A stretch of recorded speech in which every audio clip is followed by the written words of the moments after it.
there's something big possibly coming to a high street near you.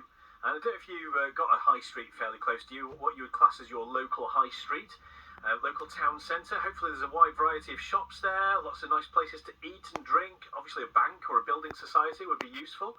But some Nottinghamshire towns have really struggled, haven't they, in recent years, thanks to an increase in online shopping and the pandemic and just general changes in retail. The government, though, is now giving some of our towns millions in extra funding to help them fight back. After 5, you're going to hear about what's happening in Ashfield. So Ashfield has received the biggest grant in the entire country, like by quite a margin as well. But first, let's talk about Stapleford, because Stapleford has received £21.1 million. So high time we spoke to Mr. Stapleford himself, independent councillor Richard McRae, who's also the mayor of Broxtowe. Hello, Richard. Yeah, hi there. Hi. The most important thing I need to do is thank the officers at Broxtowe Borough Council who's put everything together and submitted it, and obviously the 2 groups, the subcommittee and the executive board that's done all the work, because without the hard work of all those, we wouldn't be where we are now. So a really big thank you to the officers at Broxtowe Borough Council and everyone involved in this. It's been cross-party support, which is how it should be. Yeah, it is. I mean, it'd be nice if refreshing if politics always worked in that kind of way, wouldn't it? But so anyway, the bid obviously was good. How will the money be used?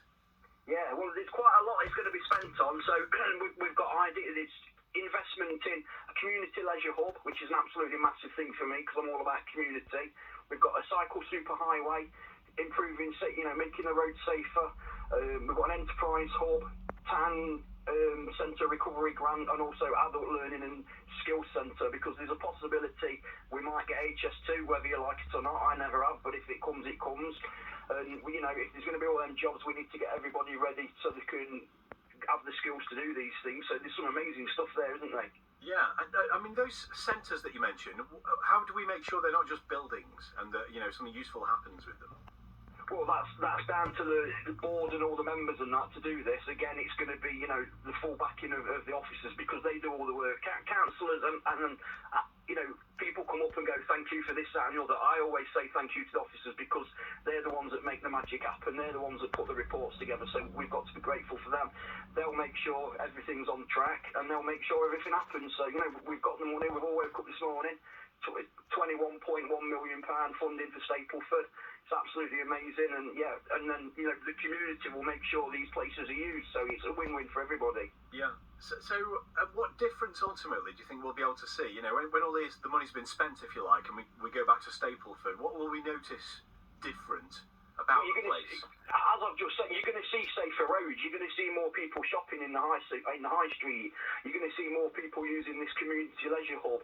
We've got the best football teams in the world. We've got Pegasus Football Club. We've got the amazing Stapleford Town Football Club. They're going to be using them. We're going to try and get other sports in there, and that's and there's other activities as well. They can be used for meetings, different kinds of events. A big thing for me is food, so let's make sure there's a big cooker in there. We can get everyone eating. We get people these skills. So if we've got local people learning all this stuff, I say this all the time. I use local a lot, because if we can keep people living local and spending local, it keeps all the money local as well, doesn't it? So it's a win-win for everybody. How vibrant would you say Stapleford is without this money? Well, Stapleford's the best place in the world. I always say that. I mean, I live here, and I'm always going to say that. I'm always going to shout at the corner, just the same as all the other councillors do. It's the best place ever. Let's make the best place better. Simple as that. There's often a bit of a feeling, isn't there? I would hesitate to call it rivalry, but a bit of a feeling, if you like, that Stapleford plays second fiddle to Beeston. I mean, they're very close together. Beeston's, bigger, but often gets more attention, doesn't it? Is there something in that? Do you think? Is this about Stapleford fighting back? No, it's not fighting back. Of course, there's always that rivalry, and like I've said, I'm always going to shout out for Stapleford, but I'm also a Broxtowe Borough Councillor, so I'm also there for the whole of Broxtowe. Beeston's just had that amazing cinema. They're going to run out of room soon in Beeston, aren't they, to build stuff? So let's make sure Stapleford's next, and then once we've done Stapleford, we can move around the borough. And instead of having you've got good towns in the borough, let's have the whole borough as a big place and a massive place, where people want to live, learn, and all that kind of stuff. So yeah, it's massive for the borough. Obviously, it's even better for Stapleford, but let's do it for everybody. Richard, thank you. Richard McRae, independent councillor in Stapleford, mayor of Broxtowe as well. So that's one bit of money, £21.1 million.